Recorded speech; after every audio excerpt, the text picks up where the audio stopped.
অসংখ্য জালিযুক্ত এই পিঠেটা একবার বানিয়ে দেখুন, খেতে হবে এতটাই সুস্বাদু, মুখে দেওয়া মাত্র মিলিয়ে যাবে। তাহলে চলুন বন্ধুরা, আজকের এই পিঠার রেসিপিটাও কোথাও স্কিপ না করে প্রথম থেকে শেষ পর্যন্ত দেখার অনুরোধ রইল। আশা করছি আজকের রেসিপিটাও ভালো লাগবে। তার জন্য দেখুন, এখানে নিয়ে নিয়েছি একটা মিক্সির জার আর নিয়েছি 1 বাটি মতো সুজি। এই সুজিটাকে একটু মিহি করে গুঁড়ো করে নেব। দেখুন, সুজিটাকে আমি ভালোভাবে গুঁড়ো করে নিয়েছি। এবার একটা বাটির মধ্যে ঢেলে নিচ্ছি। সুজিটাকে একটু বেশ ভালো করে একটু মিহি করে গুঁড়ো করে নিলেই ভালো হয়। এবার এটাকে সাইডে সরিয়ে রেখে দিচ্ছি। এদিকে গ্যাস জ্বালিয়ে একটা কড়াই বসিয়ে দিয়েছি। এর মধ্যে দিয়ে দিচ্ছি ওই বাটিরই 1 বাটি মতো খেজুরের গুড়। এখানে লিকুইডটা আমি ব্যবহার করেছি, আপনাদের কাছে যেটা থাকবে সেটা এখানে ব্যবহার করতে পারেন, বা যদি খেজুরের গুড় না থাকে আখের গুড়ও দিতে পারেন, আবার চিনিও ব্যবহার করতে পারেন। এবার ওই বাটিরই 1 বাটি মতো জল দিয়ে এই জলটাকে একটু ফুটিয়ে নিয়েছি। দেখুন, ঠিক এইভাবে একটু জলটাকে ফুটিয়ে নিতে হবে। এবার এটাকে গ্যাস বন্ধ করে একটু ঠান্ডা হওয়ার জন্য রেখে দিচ্ছি। আর এদিকে যে সুজির আমি গুঁড়োটা করে রেখেছিলাম, ওখানে দিয়ে দিলাম অল্প সামান্য একটু লবণ আর 2 চামচ মতো নারকেল কোড়া। এই নারকেল কোড়াটা অপশনাল, দিলে কিন্তু পিঠাটা বেশ ভালো লাগবে খেতে। আপনারা চাইলে দিতেও পারেন, আবার নাও দিতে পারেন। এবারে সব কিছুকে একসাথে একটু মিশিয়ে নিচ্ছি, যেন নারকেল কোড়াটা একটু দলা অংশ না হয়ে যায়, তাই ভালোভাবে শুকনো অবস্থায় একটু মিশিয়ে নিতে হবে। এবার যে গুড়ের জলটা করে রেখেছিলাম ওখান থেকে অল্প অল্প করে নেব, আর খুব ভালোভাবে এটাকে একটু ব্যাটারের মতো তৈরি করে নেব। প্রথমেই কিন্তু খুব বেশি দেওয়া যাবে না, অল্প অল্প করে দিয়ে মোটা একটা ব্যাটা তৈরি করে নিতে হবে। তাহলে কিন্তু এই সুজিটার মধ্যে একটু দলা অংশ থাকবে না। একবারেই যদি বেশি এই গুড় জলটা দিয়ে দেন, তখন কিন্তু দলা অংশ থেকে যেতে পারে। তাই আমি অল্প অল্প করে দিয়ে প্রথমে একটা মোটা ব্যাটা তৈরি করে নিচ্ছি। আর বন্ধুরা, আপনারা চাইলে কিন্তু এখানে যে গুড়টা আমি ফুটিয়ে নিলাম জল দিয়ে, এই জলের পরিবর্তে কিন্তু দুধও ব্যবহার করতে পারেন, তাতেও কিন্তু পিঠাটা বেশ ভালো লাগবে খেতে। আমি এখানে জল দিয়ে তৈরি করে নিলাম। দেখুন, ব্যাটাটা একটু মোটা করে তৈরি করে নিয়েছি। এবার এটাকে চাপা দিয়ে প্রায় 5 মিনিটের জন্য রেস্টে রেখে দেবো। এতে সুজিটা কিন্তু বেশ ভালোভাবে ফুলে যাবে। 5 মিনিট হয়ে গেছে। সুজিটা দেখুন খুব সুন্দরভাবে কিন্তু সেট হয়ে গেছে, বেশ ফুলেও উঠেছে, অনেকটা কিন্তু মোটাও হয়ে গেছে। এবার যে বাকি আমি গুড় জলটা রেখেছিলাম সেটাকে আমি সম্পূর্ণটা দিয়ে দেবো, দিয়ে একটা পাতলা ব্যাটা তৈরি করে নেব। বন্ধুরা, অনেক পিঠাই তো খেয়েছেন, একবার এইভাবে এই পিঠাটা বানিয়ে দেখবেন, খেতে কিন্তু একদম অন্যরকম, খুবই সুন্দর হয়। দেখুন, ব্যাটাটা কিন্তু একদম পাতলা করে তৈরি করে নিয়েছি। এবার এটাকে আবারও চাপা দিয়ে রেখে দিচ্ছি। এদিকে গ্যাসের মধ্যে একটা কড়াই বসিয়ে দিয়েছি, দিয়ে দিচ্ছি 1 চামচ মতো ঘি। এখানে কিন্তু ঘিয়ের ব্যবহারটা অবশ্যই করতে হবে, তবেই কিন্তু এই পিঠার স্বাদটা খুবই সুন্দর আসবে। যদি না থাকে এখানে তেলও দিতে পারেন, কোনো অসুবিধা নেই। এবার ঘিটা গরম হলে আমি বেশ কিছু নারকেল একটু ছোট ছোট টুকরো করে কেটে রেখেছিলাম দিয়ে দিলাম, দিয়ে ঘিয়ের সাথে নারকেলটাকে একটু ভেজে নেব। খুব বেশি কালার করে ভাজার প্রয়োজন নেই, একটু হালকা করে ভেজে নিলেই হবে। বন্ধুরা, আমি এখানে নারকেলটা 2 ভাবে ব্যবহার করেছি। আপনারা চাইলে কিন্তু যে কোনো একভাবে ব্যবহার করলেও হবে।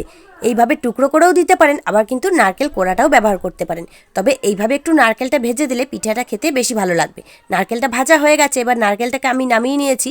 দিয়ে যে সুজির ব্যাটারটা তৈরি করে রেখেছিলাম তার মধ্যে সম্পূর্ণটা আমি ঢেলে দেব। দেখুন, সম্পূর্ণ নারকেলটা কিন্তু আমি ঢেলে দিয়েছি, ঘি সমেত নারকেলটা সম্পূর্ণ দিয়ে দিয়েছি। খুব ভালোভাবে এই সুজির ব্যাটারের সাথে নারকেলটাকে একটু মিশিয়ে নিতে হবে। আর বন্ধুরা, নারকেলটা অবশ্যই একটু ঘি দিয়ে ভাজার চেষ্টা করবেন, তাহলে কিন্তু ফ্লেভারটা অনেক সুন্দর আসবে। দেখুন, খুব ভালোভাবে মিশিয়ে নিয়েছি। এবার ছোট চামচের 1 চামচ মতো খাবার সোডা দিয়ে দিলাম। এই খাবার সোডার পরিবর্তে একটু কিন্তু 1 চামচ মতো ইনোও ব্যবহার করতে পারেন। এটা দিলে পিঠাটা কিন্তু অনেক বেশি জালিদার হবে আর বেশ নরম হবে। দেখুন, ব্যাটাটা কিন্তু ঠিক এইভাবে তৈরি করে নিতে হবে, দেখেই বুঝতে পারছেন। এবার ব্যাটার তৈরি হয়ে গেছে, পিঠেগুলোকে তৈরি করে নেব। তার জন্য আমি যে কড়াইয়ে নারকেলটা ভেজেছিলাম সেই কড়াইটাই বসিয়ে দিয়েছি। দিয়ে দিচ্ছি অল্প সামান্য একটু ঘি। ঘিটাকে গোটা কড়াইটার মধ্যে একটু চাড়িয়ে নিয়েছি, দিয়ে ব্যাটারটাকে একটা হাতা দিয়ে ভালোভাবে একটু গুলিয়ে নিয়েছি। দিয়ে 1 হাতা করে ব্যাটার নিয়ে দিয়ে দিচ্ছি। হাতাটা যেহেতু একটু ছোট নিয়েছি, তাই 1 হাতা আর অল্প একটু ব্যাটার আমি দিয়ে দিলাম। আপনারা পিঠাটা যতটা বড় বানাতে চান সেরকম অনুযায়ী ব্যাটারটা দিয়ে দেবেন।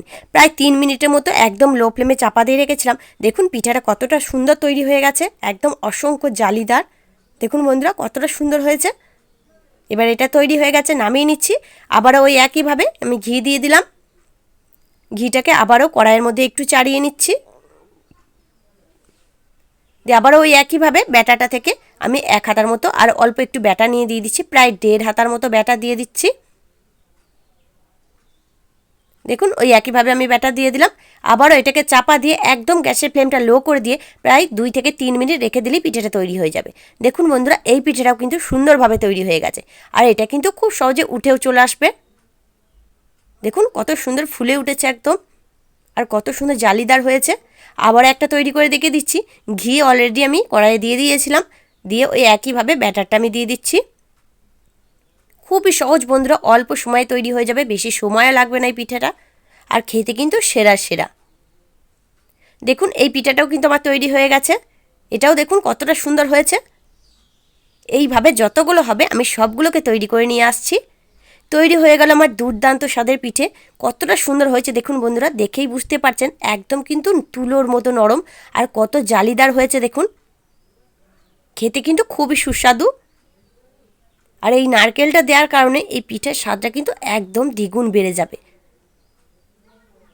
খুবই সুন্দর বন্ধুরা, এই পিঠাটা কিন্তু অবশ্যই একবার বাড়িতে বানিয়ে দেখতে পারেন, ঝটপট করে তৈরি হয়ে যাবে, আর খেতে কিন্তু খুবই সুন্দর। তাহলে বন্ধুরা আজকে আমার এই পিঠার রেসিপিটা আপনাদের কাছে কেমন লাগলো সেটা কিন্তু অবশ্যই কমেন্টের মাধ্যমে জানিয়ে দেবেন।